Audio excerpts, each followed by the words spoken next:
Ade Rusmawan dan Hamdani harus meratapi nasibnya. Pasalnya rumah semi permanen yang mereka tempati ludes di amuk si Cago Merah, termasuk uang tabungan yang rencananya untuk membangun rumah itu.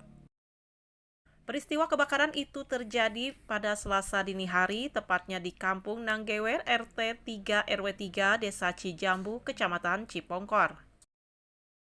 Menurut informasi yang dikumpulkan menyebutkan jika rumah Ade Rusmawan dan Hamdani saat kejadian tidak sedang ditempati karena semua penghuni sedang berada di rumah orang tuanya.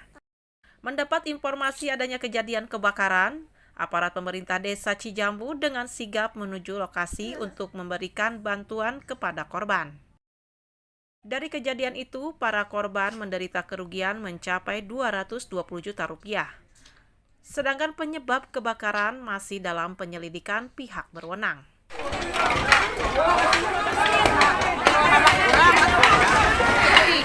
Tim Liputan Hadas TV, Lasmana dan Dodi mengabarkan dari Desa Cijambu, Bandung Barat.